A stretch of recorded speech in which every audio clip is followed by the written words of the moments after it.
Hi everyone, I hope you're doing well. We're reaching the end of the autumn 2021 harvest, and I've come back to pu-erh City in our tea shop for a couple of days just to sort some things out, and I'm gonna go back very soon for the national holiday. I'm gonna go back to Chiang Mai and finish that autumn season.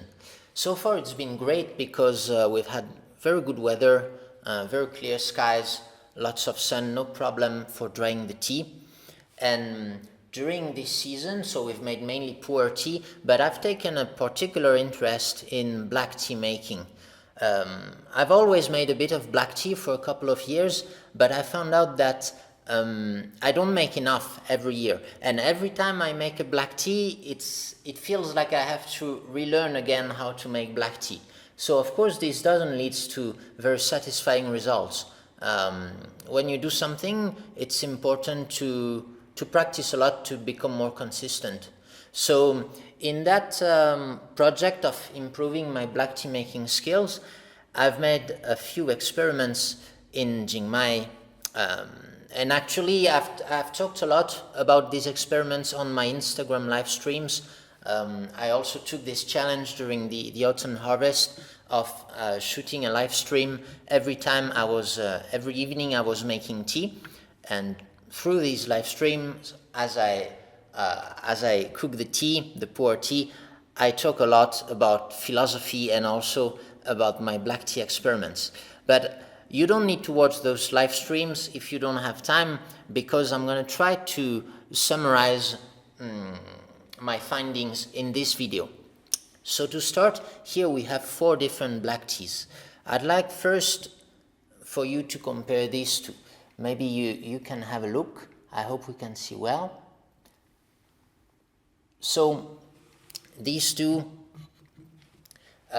this is on the first day of my experiment. So this is the first day and the third day of my experiment. These two are made in the same way. I started in the evening, so I give it like 24, 30 hours withering. So I get the leaves, for example, at 6 o'clock in the evening on the first day. Then I let them wither. I wither fairly thickly as far as black tea goes, maybe that thick. I wither for a day and a bit more, because usually I make my pu-erh tea, and when I'm done with pu-erh tea by around midnight or 1 o'clock in the morning, I will start rolling these teas. So by that time the tea will have been well withered. It's very important for black tea that the leaves are very soft, so you need a long withering time, but more importantly I found out you actually need to wither them in a thin layer, and I think that's something I will put an emphasis on in my next batches. I will make sure that the leaves are withered in a very thin layer, because I think the thickness of the layer matters more than the length of the withering. So these teas, same method, so about 30 hours withering. Then I do a 1 hour rolling. So at the start of my black tea making run, I didn't roll down to the bottom of the rolling machine. So I didn't apply as much pressure as I could. First, maybe because my withering was a bit was maybe not soft enough, and I didn't really dare to add pressure, as I could see more and more broken leaves while the machine is rolling the tea. So of course, if you don't have enough withering, you'll have a hard time applying pressure without breaking the leaves. Now when you make black tea, you'll always expect a little bit of broken leaves, so you have to judge this with experience. So these 2 batches are not rolled the tightest, but they've all been rolled for 1 hour. It's just that you start with no pressure when you do the rolling, and then maybe every 10 minutes you just turn the lever and it goes down and it applies more pressure. And then after the rolling, I just pile them. I piled them in a large bamboo basket like this. and let them oxidize overnight. So the thickness of the layer was maybe like this, maybe 30 centimeter thick, which is fairly thick, you could say. So by the next day, of course, they will turn red rapidly, and by the next day, they will be fully oxidized. Now, something to keep in mind is that I thought like giving it like 8 or 10 hours of oxidation, it's a long time by black tea standard. But I was thinking, in autumn, the evening is quite cold, so the oxidation won't be that fast anyway.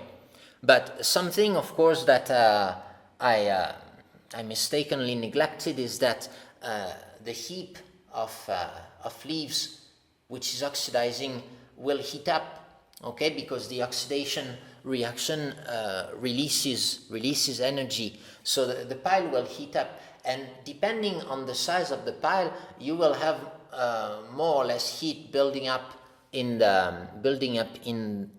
your heap, and more or less heat building up means different temperatures. So if you have a very thick pile, you might reach as much as 50-60 degrees Celsius inside the pile, while the top and the sides of the pile won't be that hot. So you might run into a problem where you have very unequal oxidation due to different temperatures. And I thought this is what had happened after I tried the tea. So of course these are all sun-dried teas, what we call Shaihong in Yunnan. So on the next day in the morning I just dry them. Usually they are dry by 4 p.m.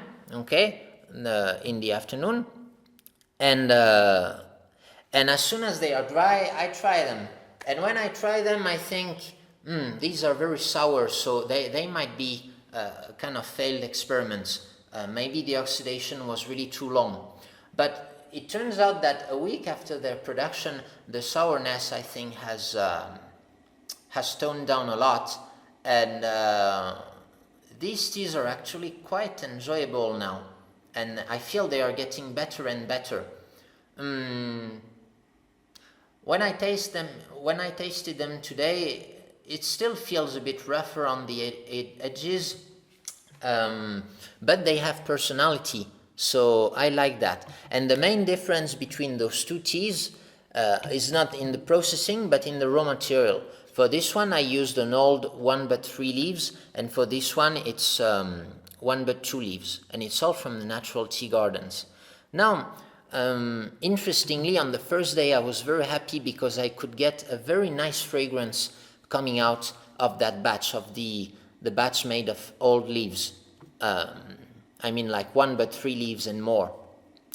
And unfortunately in the subsequent days I couldn't produce again that fragrance.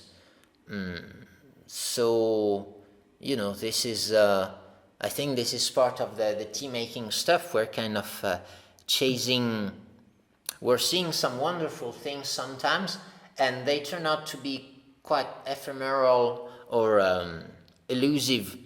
So I need to do more research on that and try to get that fragrance again. Maybe it just comes from the fact that it's older material. So when I say older material, it's just the leaves are more mature. They come from the same quality of gardens. Now, of course, there are different natural tea gardens in Jingmai, and maybe you'll also have difference in the quality of the raw material, the local taste of a particular garden. So there are many variables to explore, but these days I'm focused mainly on the processing. I just try to source similar raw material. Okay, so that was my experiments for the first 3 days. I did that. So my general goal is to find a way to make black tea at night, because most people, they wake up very, very early to make black tea. And I'm more of a night owl, and I don't like to wake up very early. If anything, I might as well skip the night if I have to wake up at 6 to make black tea. So I'm exploring new organizations, ways of doing that black tea. And for me, the ideal would be to start that black tea production after I'm done with the pu-erh tea, around 12 or 1 in the morning. So, since I thought that these teas were too highly oxidized, and sure they are on the higher end of the oxidation spectrum, I tried a different method. I'm going to talk about this one. So you can have a look at this one. And if you compare with my other 1 but 2 leaves, so these teas are of the same grade, but these one are much tighter. And this is because I changed my policy regarding rolling. And now I roll for 1 hour and roll very tight. So again, start loose and tighten with the lever every 10 minutes, so that when you finish, you're just at the bottom. Your rolling machine is at its tightest. And then before releasing the leaves, you loosen them again so that they get a bit looser. And then you also can loosen them by hand, by doing that separation stuff, or just having them jump over your hands. And I like this tight rolling method. And while discussing with my friends, it also influences the oxidation. If your tea is rolled very tight, the leaves will oxidize faster. So you see the problem. Well, what makes that tea processing wonderful is that each step has an influence on the next one. So, like if your leaves are not withered enough, you'll have more broken leaves during the rolling. And if the rolling is not tight enough, you'll have a slower oxidation going. And it will also influence the drying, because the tighter the leaves are rolled, the faster they will dry under the sun, because the water is made free from the inside of the leaves. Okay, so I wanted to go with a lower oxidation style, but I still didn't want to wake up early to do that. So one idea I got was to roll my tea at around, for example, at midnight, and then don't do a piling step. Don't oxidize in a pile. Actually, just lay them on flat bamboo baskets, lay them in a thin layer, so that even though there's no sun, they will dry partially throughout the night. And this turned to be quite successful. Actually, I get a very pleasing level of oxidation. I'm quite satisfied with this. Usually lower oxidation gives more personality to the tea, I would say.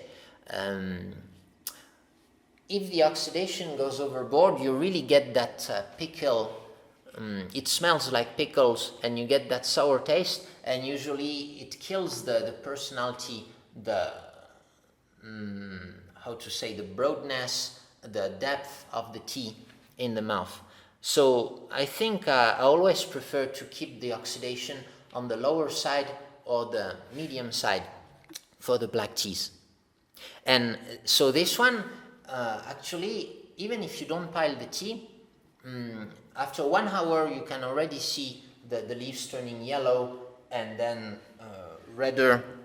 So it's not a problem not to pile the leaves. And it's interesting because I told that to my friends, my other farmer friends, and they all say it's not going to oxidize if you don't pile it.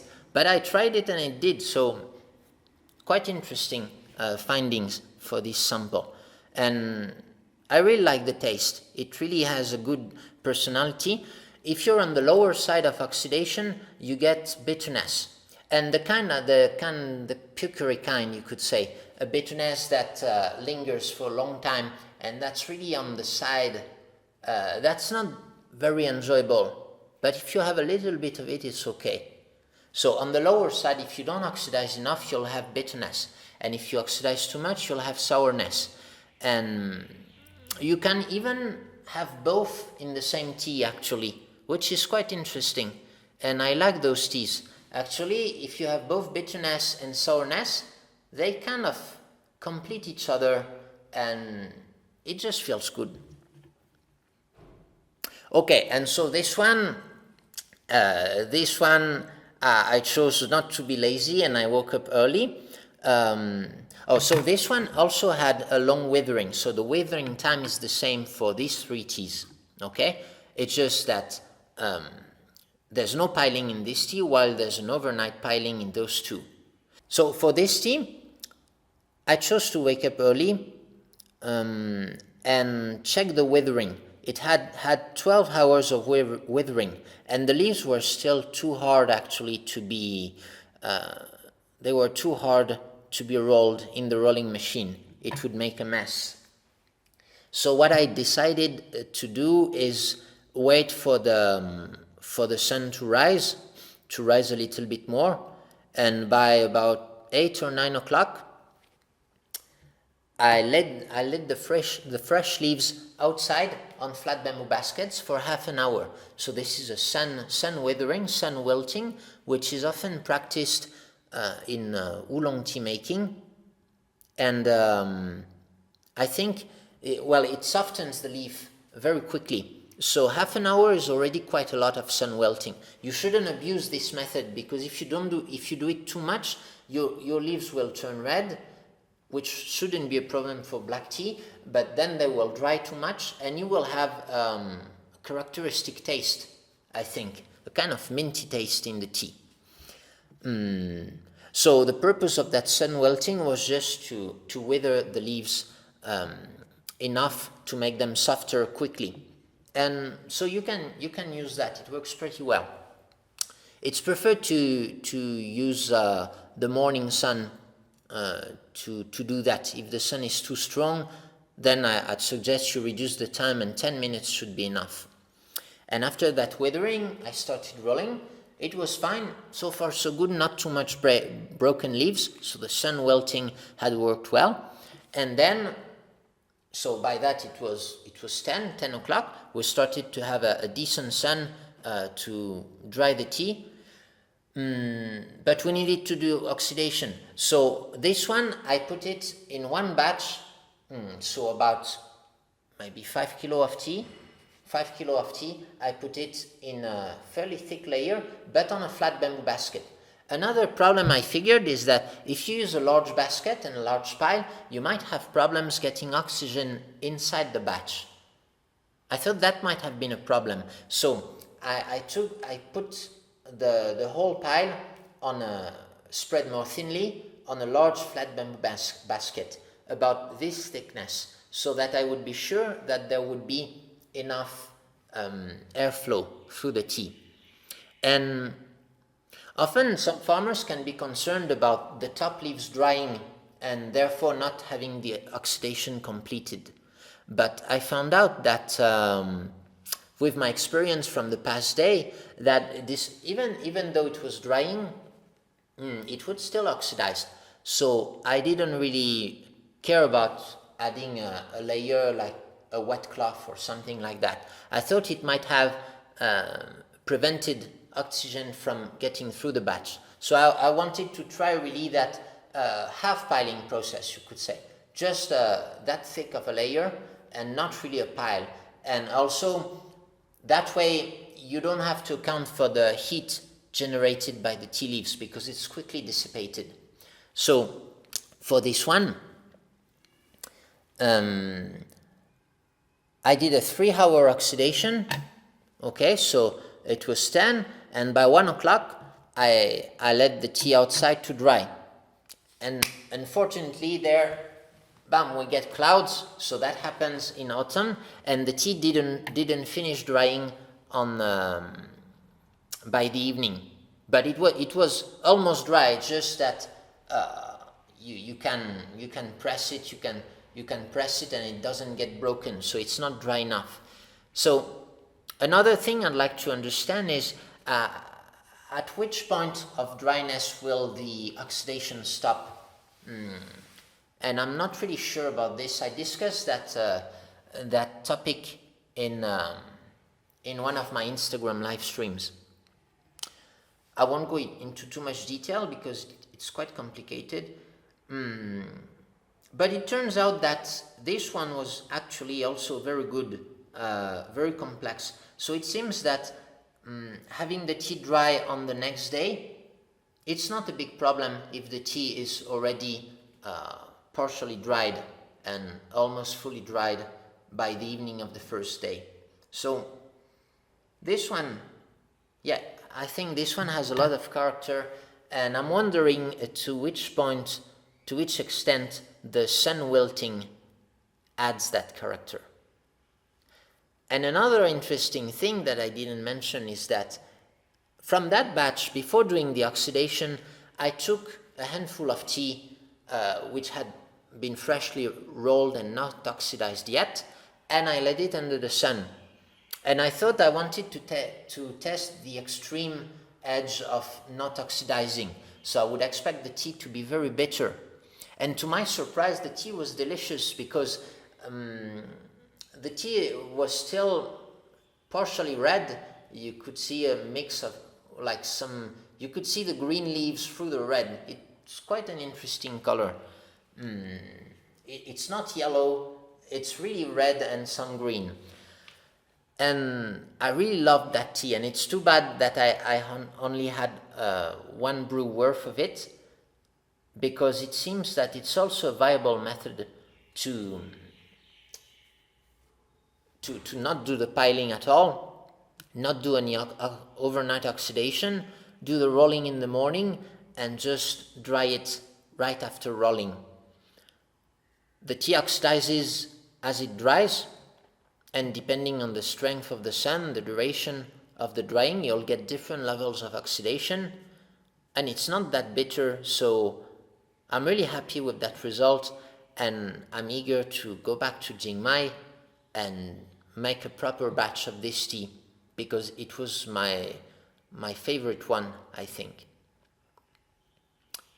So this is it, I think, for these teas presentation. I'm going to put them on the website, and I think you'll enjoy them very much. They are quite different. I think they are not boring. Like, what I hate most in tea is boring tea, not really bad tea. And but these ones I think are pretty good, actually. There's only one batch that I won't sell because it's definitely too sour, and the problem is I don't really know why it's too sour. It's the batch I made on the second day, and I used roughly the same parameters as what I did on the third day, but this one from the second day is very sour, which means I need to do even more research to complete my understanding of that black tea processing.